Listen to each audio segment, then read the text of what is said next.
And now we've got the category for which there can be only 2 nominees.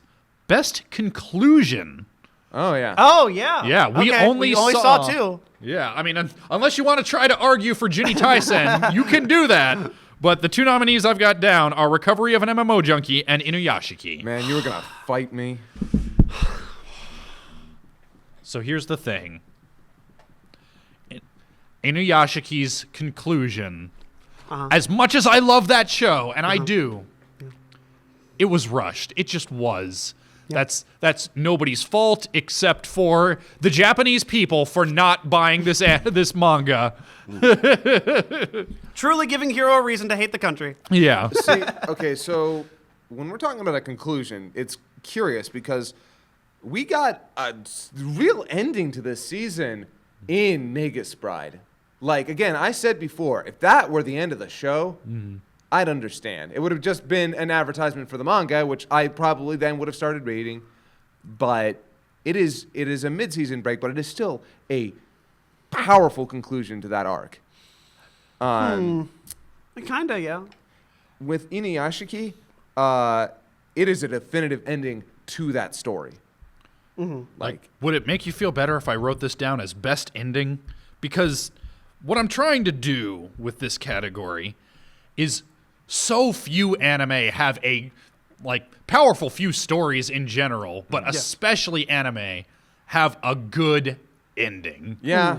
And I think it is worthwhile to look at the end, not the end of an arc or the end of a season, but this is the end of this show. How well did it do at that? So it goes to King's Game. Everybody died. Yeah, that's the best ending you could have asked for. See, well, I mean, at that point, then it's Inuyashiki. I mean, there's no conversation. Oh, I disagree. I don't know, man. Because Inuyashiki's ending was rushed. Well, We've sat here and talked about it. It was, but I think in spite of that, it was still fantastic. I think it was still fantastic. Yeah. I don't think it was perfect, and I think the ending of MMO Junkie was perfect. Oh, shit. Why did I... Perfect? Perfect. Oh, yeah. It was Yes, I'm...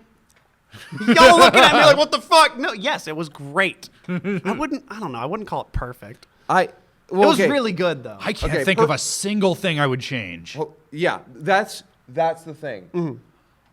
The ending itself, of course, when people talk about perfection, they think, well, it's like there's no faults or everything. Like, it must be better than anything else. No, that's not what I think. Yeah.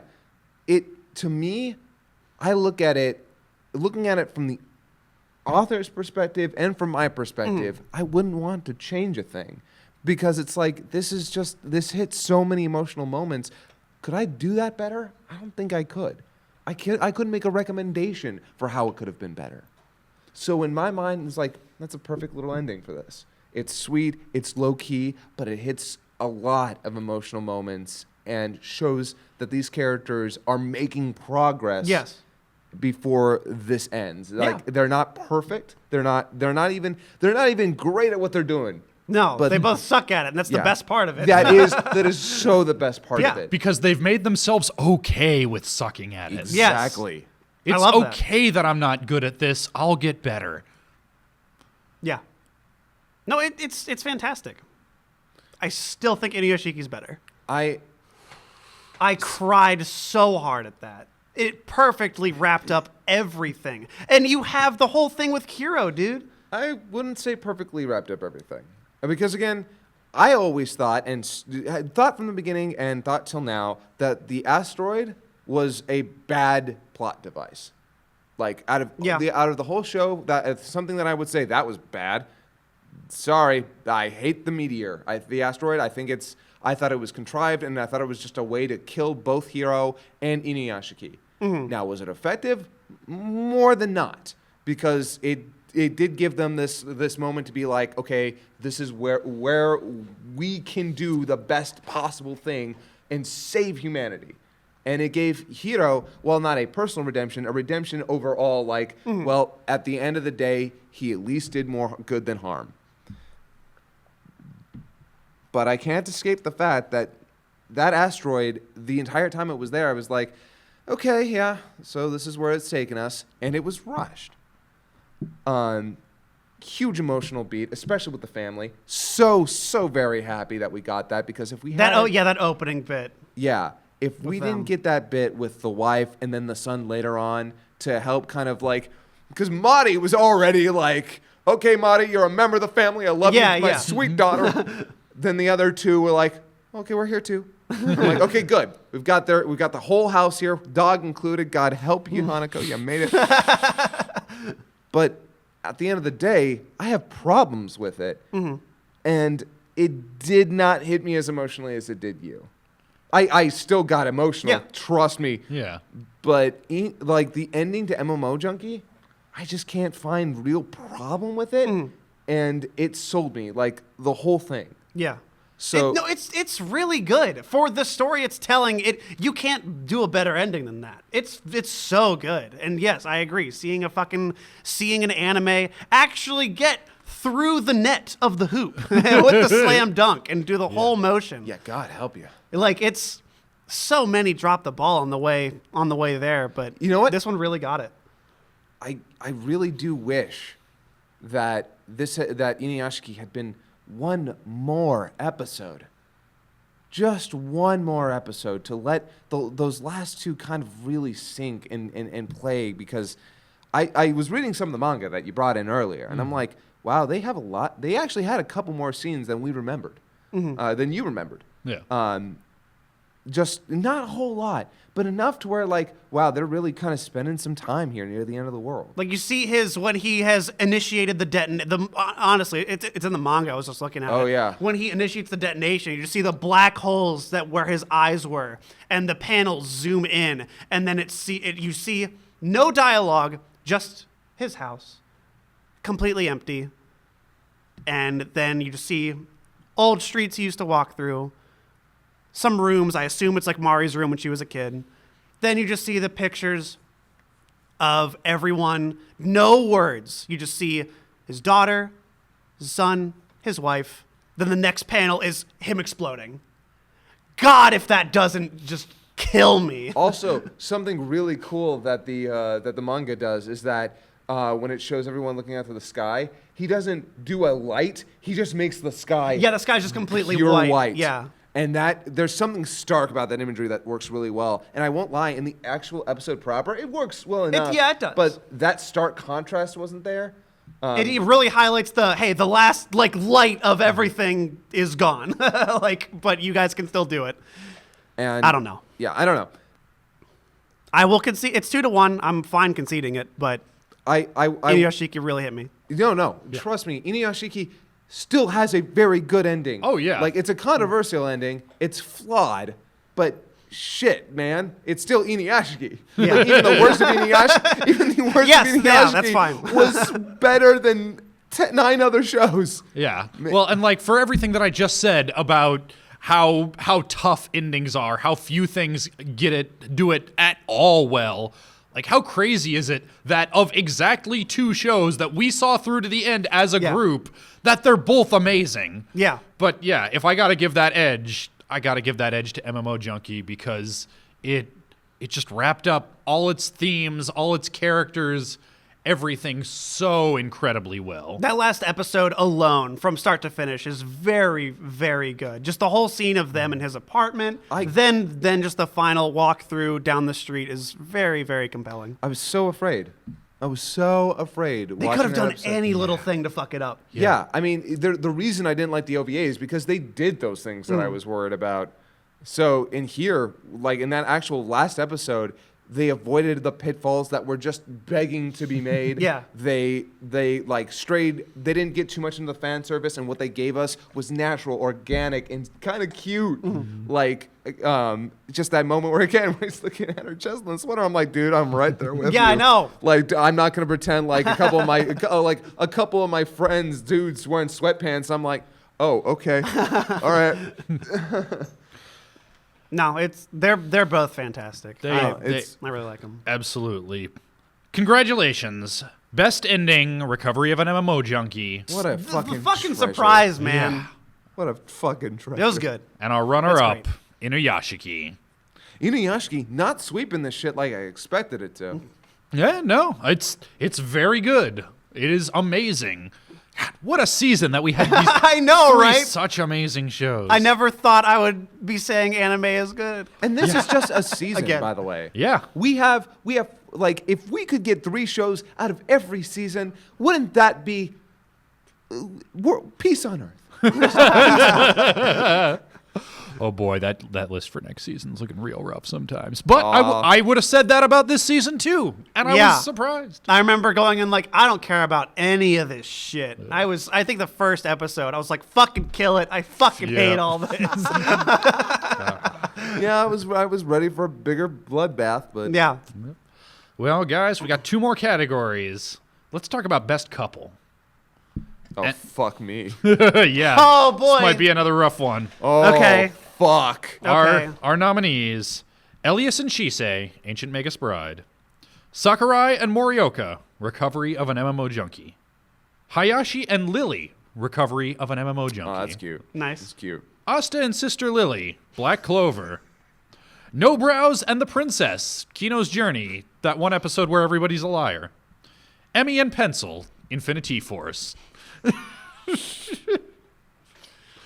Crossing out Emmy and Pencil, that was just a dumb goof. And I'm guessing the liars, too. Yeah, I mean, that at least is an actual couple. That said, they're not a Yes. good couple. No. No, I hate that episode. I hate that episode. I hate those 2 characters. I hate everything about it.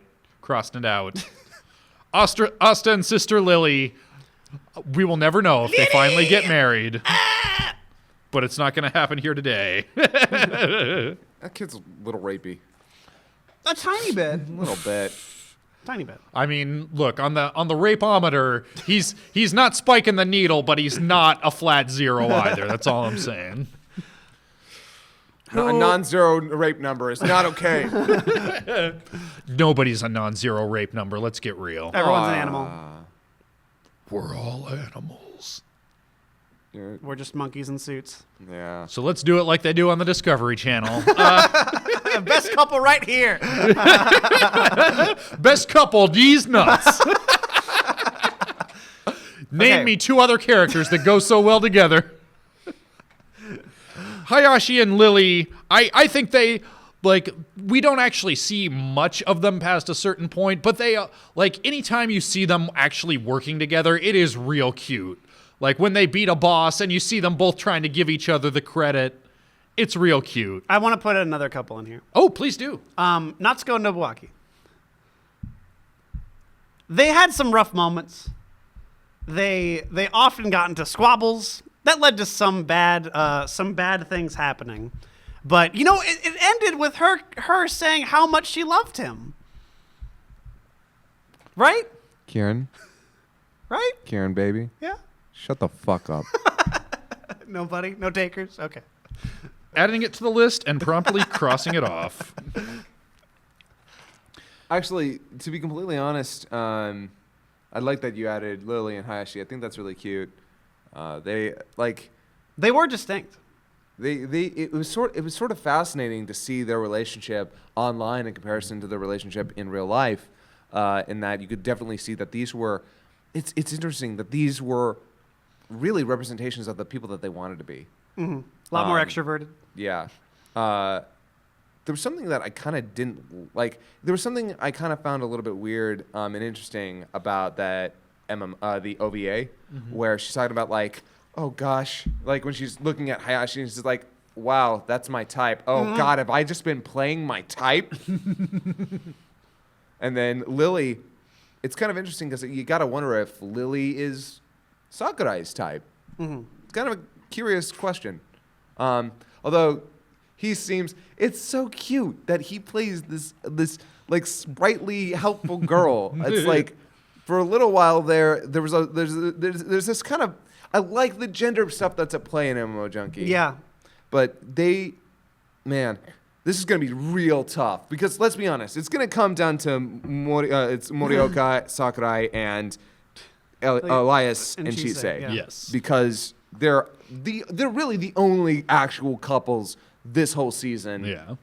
unless we want to go back to Just Because and see what panned out there, which I'm not. They're the only couples we give a shit about. Yeah. Yeah. We can put down What's Her Face and Eraser and then promptly cross it out if we want to keep being goofballs. But let's get Inuyashiki, real. Hanako, they're the best couple. Duh. They were pretty good. You're so sweet. Let's see. You want to get into it? Man, I don't know how to start this because I feel like it's gonna be a fight. I'm not even sure which way I'm leaning, to I be know, perfectly honest. That's why I wanted to. I didn't even mean to fight between us. I meant a fight in my brain. All right, so let's just pick one and see where we go. Let's do Okay, let's do Sakurai and Morioka first. Okay, so there are a couple of dweebs. Yep. They have no Relatable. idea what they're doing. They are more accustomed to talking to people online than in person. And I identify with all of these things incredibly well. Yep. I mean, at this point, I've grown more than accustomed to talking with people in person, but for the longest time, it was all about, like, I met every motherfucker in this building online first. I know what it's like. Yeah. That being said, you know, they're super sweet and adorable and cute, and I love them, and, man, they complement each other so well. Do they, though? I was gonna say I don't know if they do, but I like that they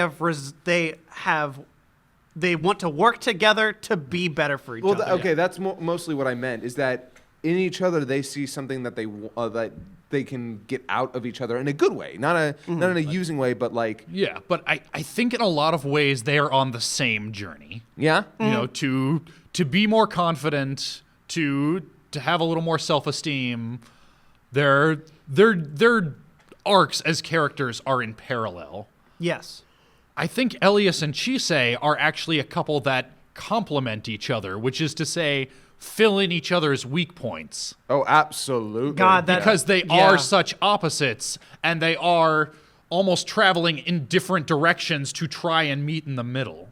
Well, it's sort of neat because he again needs human contact. By the way, something he said in, I think, the last episode when he was talking about the fact that she was gone, and he makes this mention of, you know, whenever I think about her leaving or her being gone for too long, I'm filled by these two emotions I cannot describe. And I'm like, emotions, new emotions that he cannot describe. That's fascinating. That's so engrossing. And so to see, like, she is making him feel things that he's never felt. And he's making her feel like a person again. A person who doesn't just deserve love, but who can love herself and believe in herself. So it's, I don't know, it's... Whereas she's making him feel like a person, not again, but for the first time in a lot of ways. Yeah. I feel like all the big moments that I really enjoyed of Magus Bride are Chisei by herself. At least so far. I mean, there are a couple of moments, like, God help us, that moment where Joseph comes in and stabs Chisei. Oh my, that is a huge moment, and that is wholly about their relationship. Yeah, that's the one. Yeah, I'm wondering if there's another one very The water mirror? Oh my God, the water mirror! I cried. Yeah, the water mirror's really good. Yeah, where she's so excited to see him, and it's like, hey, how are you doing? And it's like, it's cold without you here. Oh my God, my heart, dude! Like I could, like that. Oh man, see, the interesting thing is the relationship that they've built was subtle in a way. Like, Yeah, it was. Yeah, so when the moment that they're apart, you're like, oh God, so that's what it like. Yeah. It really was a distance makes the heart grow fonder. It tells you, okay, how much have they grown together? Oh wow, it was that much.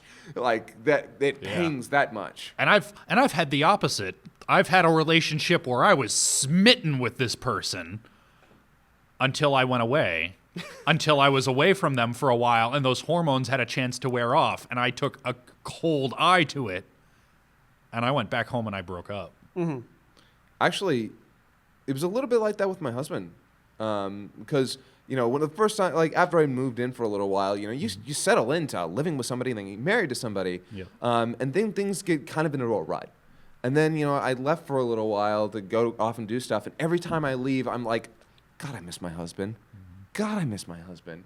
Then when I get home, there it is again. It's like, yeah, sometimes you need distance. So, like, it's in here, you see what happens with that distance. They both long for each other. They both see, oh, shit, this person helps complete me and helps me understand who I am. I need them again. And that's beautiful. It's this beautiful thing.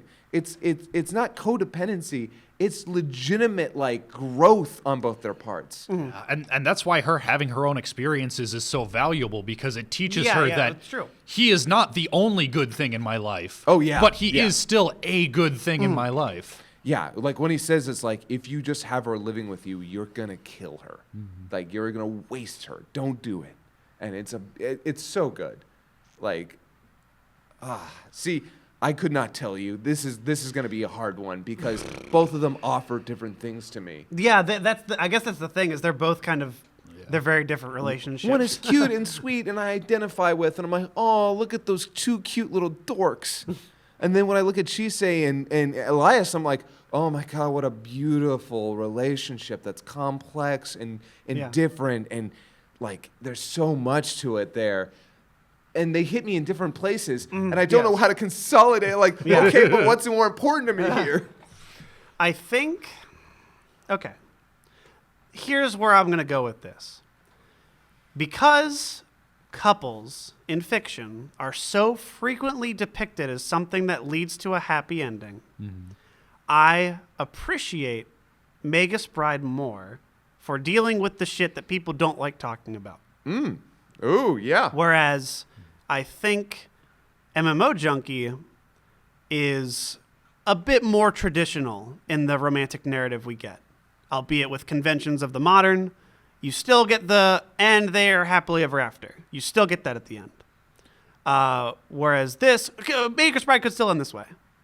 Whereas so far, even if this is where it ends, we have explored shit that we don't get in a lot of fiction with couples. You don't see the moments that are down. You don't see the moments where you might see the moments where they're questioning each other. That's easy conflict. But just the blossoming of this relationship has been very dynamic and very complicated. And it's fascinating. Yeah. Yeah. I mean, these are both amazing relationships that I they loved are. watching. But I think I would agree with you. If I have to give one the edge, I would give it to Elias and Chisei. Yeah, me too. I think it's a bit more distinct. Yeah. And just for, like, this is, I couldn't see this in any other medium than anime. Oh, yeah. Which is another thing also, for me. that is a good point. This uses its medium to the best extent I think a TV show could do. Yeah. Congratulations to Fall 2017's Best Couple, Elias and Chisei, Ancient Magus Bride. I never thought I would say that. How many kids do you think they're going to have? 5. That's a good number. A good Catholic number. Congratulations also to our runner-up, Sakurai and Morioka, from Recovery of an MMO Junkie. They're so cute. It was a fucking fist fight for it. Way to, like, there's no, do not despair. Yeah. And that brings us to our final category of the now evening. Was not evening when we started. Best episode. Oh, fuck. Yeah. Oh, boy. Shit. All right, gents. What do we got? What's on the table? All right. So here's our list of nominees. Episode 12, Better to Ask the Way Than Go Astray, a.k.a. the one with the Phoenix, Ancient Magus Bride. Episode 6, The Fairy Queen, a.k.a. the one with Titania's tits, Ancient Magus Bride. Titania. Episode 10, People of Tokyo, a.k.a. 9/11 times a dozen, Inuyashiki. Episode 6, People of Tuchan, a.k.a. our secret revenge fantasy, Inuyashiki. That's true. Let's be honest. Episode 9, Setting Off, a.k.a. the one with the deer, Garo, Vanishing Line. Episode 6, Revolt, Counter Oppress, a.k.a. the Girl on Fire episode, King's Game. Episode 6, In the Clouds, a.k.a. the one with poison, Kino's Journey. Episode 6. Lots of episode 6s on this list. Yeah. Yeah. They're mid-season points. They like to do that. Episode 6. I'm so embarrassed I could die.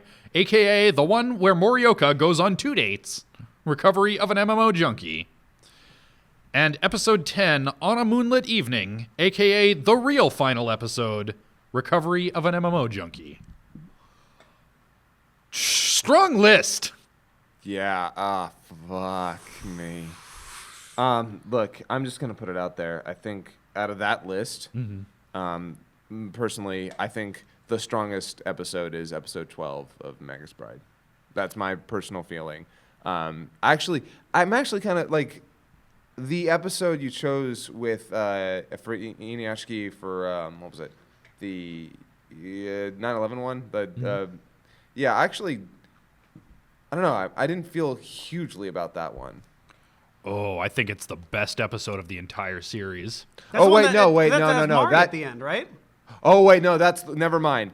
I was thinking of the one prior to that. Okay, no. This is the one. People of Shinjuku is what. Yeah. People Yeah. of Tokyo is the penultimate. Actually, one. People of Shinjuku was actually kind of a more of a swing down for people me. of Tokyo is the big fight and fucking everything. Yeah, that's that- them meeting up and that's That is all the amazing. planes crashing. That is them meeting Yeah. and talking about philosophy. That No. is them dogfighting over Tokyo. That is Mari in the building. Yeah. Yeah, Never mind. Yeah, no, it's that's- everything good about that show in 20 minutes. Yeah. Oh, you're not wrong. It is Like- it is a distillation Yeah. of everything that is Inuyashiki in one 22-minute segment. It's super good. Yeah, it might be better than Magus. That Well- episode is so. There's still shit that is unresolved in that episode that I want to like really dive into, especially when they lose consciousness. Right. And they're just the robots. Yeah. Let's. God, I don't know, man. Well, before we start worrying Sure. about what's the winner, Okay, I'm yeah. I'm putting little keep marks next to those two. Episode 12 of Magus Bride, episode 10 of Inuyashiki. I think we can. I put it on here. I wanted to give it its due because it was such a beautiful, deep breath after the City of Cats arc. But episode 6, the Fairy Queen, the one with Titania, I think that's real good. I don't think that's going to make the top 2. Yeah, it's a beautiful, beautiful episode. And especially for an episode that's 90% talking. But yeah. Episode 3 might have been my favorite.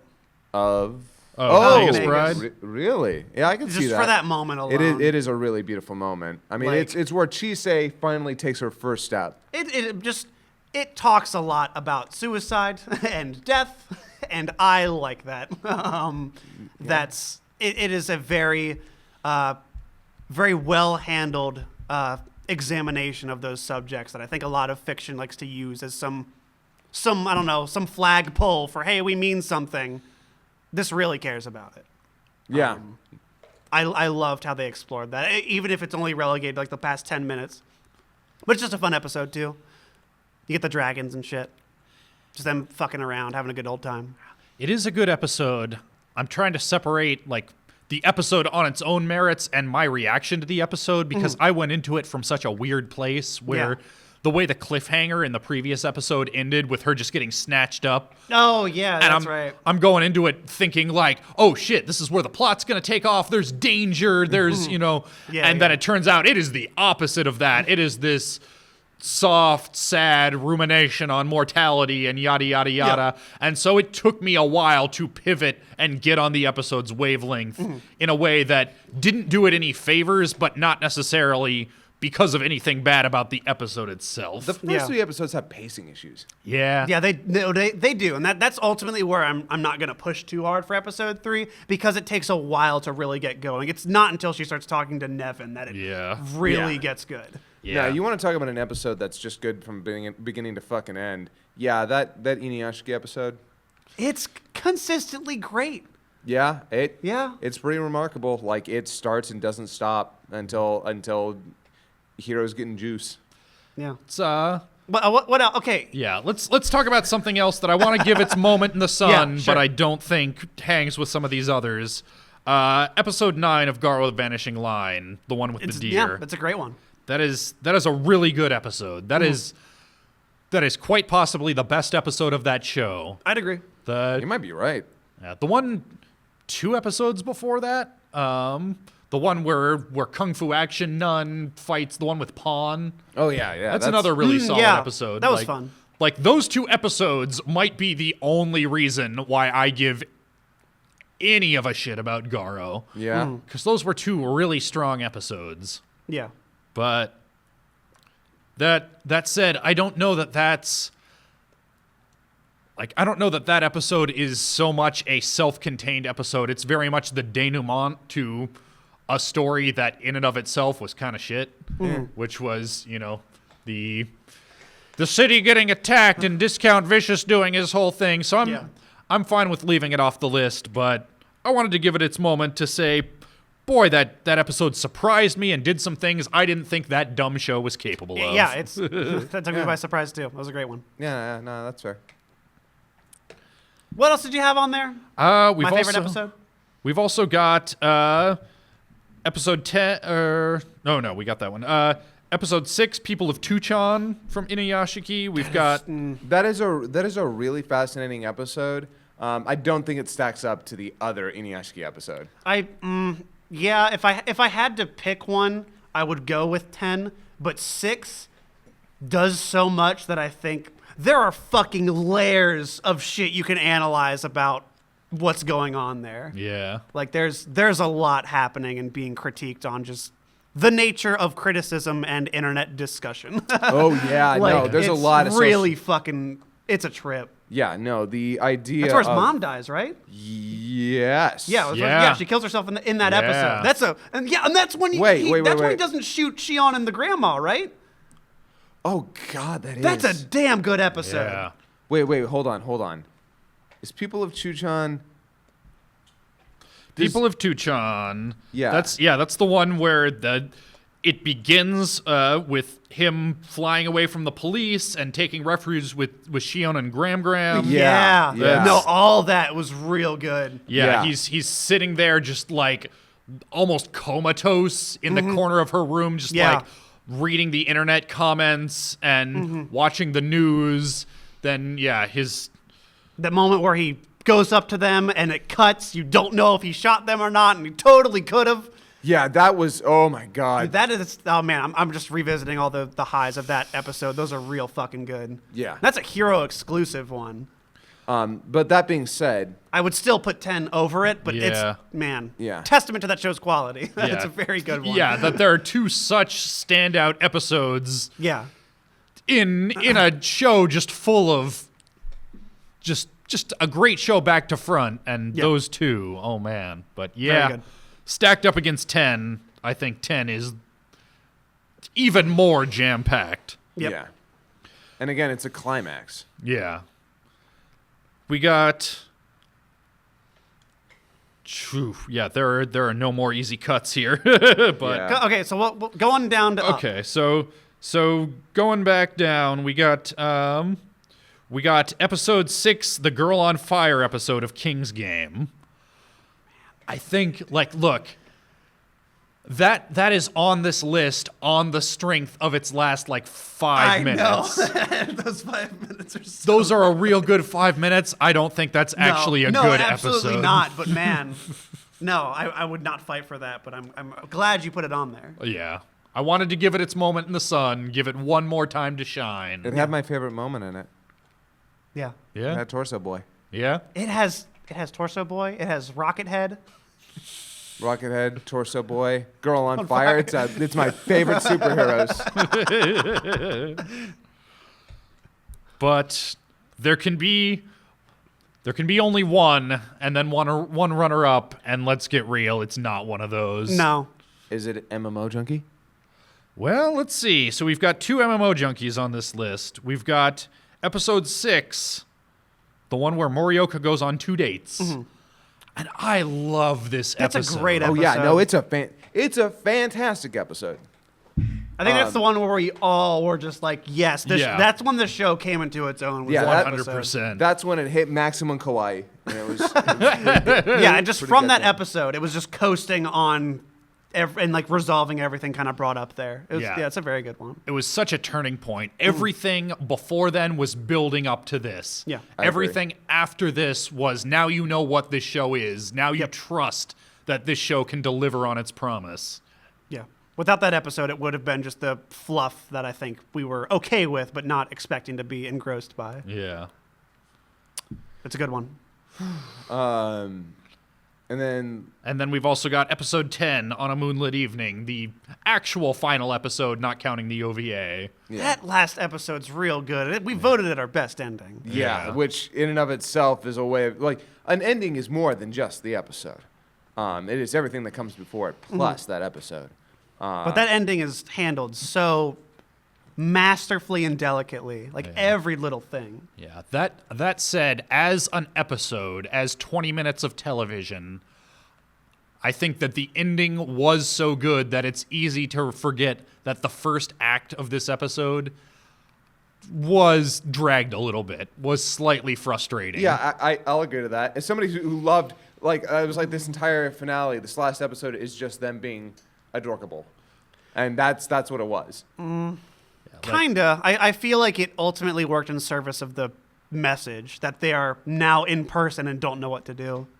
Yeah. Because if that was the most relatable part to me, was them in the apartment. True. And I think that the problem was that was also the end of the episode before it. So that point had been made. Yeah. So it's like, it is a small flaw. It is a tiny flaw, but we're at the point in narrowing this down. We have to. Where, all it takes is a small flaw because everything on this list at this point is so strong. Mm-hmm. My personal idea, Inuyashiki and Mo Junkie. I would Inuyashiki Kinos. So that's yeah. that's one that we haven't talked about. We haven't talked about that one yet. And hot damn, is that one amazing? Actually. Well, it's definitely the best episode of Kino's journey. I think it transcends Kino's journey a bit.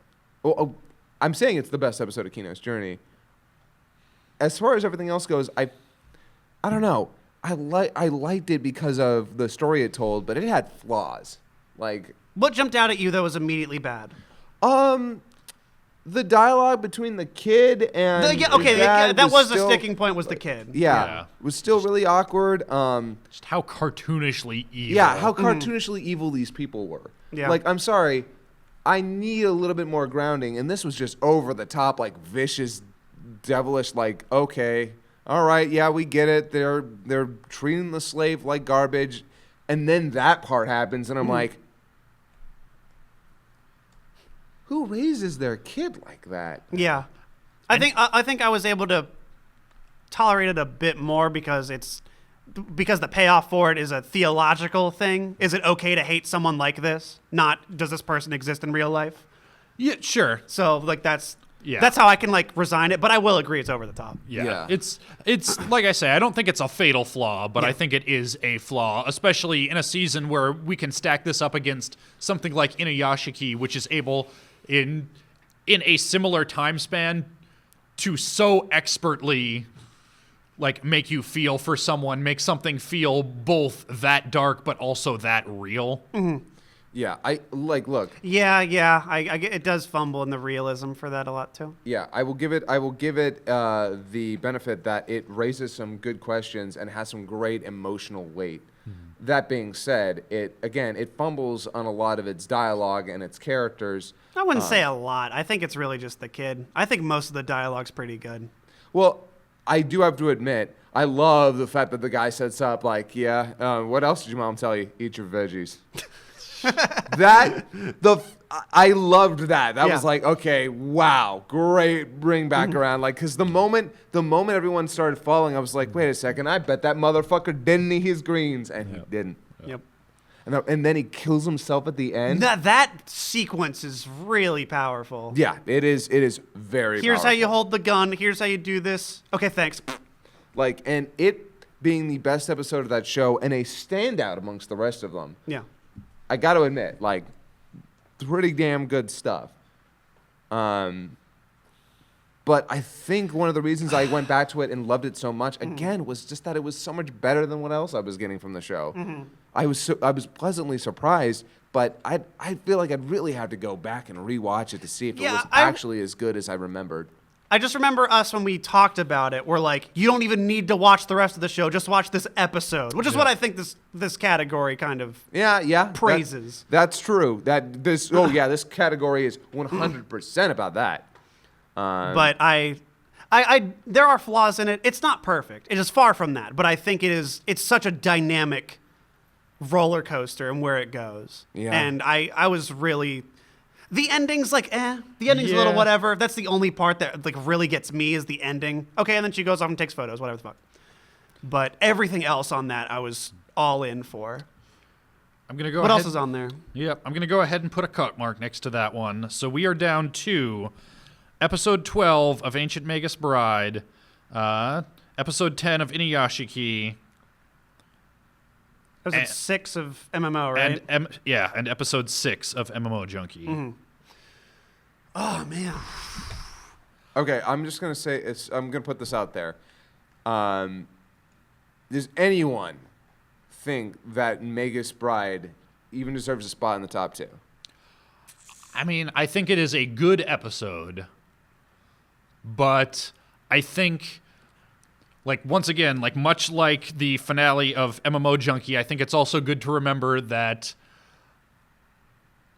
the beginning of that episode was Lyndall reprising a musical number that we had already seen done better in just the previous episode. Although the content of it was still magical and a big part. It was still a good moment. I don't think he's arguing that. It would have been a more powerful moment if they had a different song than the one that we just heard. That's in a better animated sequence. That's also fair. Yeah. So, like, again, having to choose the smallest flaws in order to narrow this down to just 2 and then finally just 1. All right, so Magus Bride out. I would still put the episode of MMO Junkie above Kino's. Personally. Oh, yeah. I thought we already had. Okay, so Kino's is out? Yeah, because then Kino's is out. So then we got Inuyashiki, MMO Junkie? Yep. So that... Yeah. Yeah? Yeah, I'm... No, I want Kino's to be there just for an interesting thing. I feel like we've had a lot of the same 3 shows on everything. Like, it'd be cool to highlight this one, but... They're good episodes, man. Oh, like, no, I can't lie. Like, there's no question to me that, the final 2 should be episode 10 of Inuyashiki, episode 6 of MMO Junkie. Yeah. The thing that's puzzling me now that I want to, like, I think I know where my heart's leading me, but I want to make sure it's not a snap decision, is which one takes the number 1 spot. I'm going to say Inuyashiki. I would also go with Inuyashiki. I just think as a set of animation, we have had precedents going up to this, but you just see the planes. You see an old man with magic powers confronting this kid who wants to so desperately to be the hero. Nah, you're the villain, dude. That whole exchange into the fight, the CG might be the only thing pulling that back for me. Oh, yeah, the CG's kind of garbage in places. CG's kind of garbo, but... everything that is happening around it is so strong that I can look past all of it.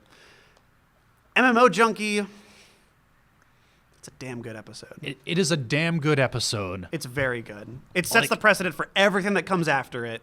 I think the thing that pushes Inuyashiki over the top to that top spot for me is just how jam-packed it is without ever feeling rushed. Yeah, I got to admit. Mari's also on that episode, too. Yeah. There's so much shit in that epised. Yeah. Oh, my God, you're right. Yeah, it throws the space station. That's so cool. It is the planes. It is the action. It is Inuyashiki saying, "This is why I was born. This is why I was made a robot." Flashback. Yeah, it's him saving the people and all of the EMTs and everybody seeing him and having this religious experience. Yeah. It is all there, and none of it feels like it's given short shrift.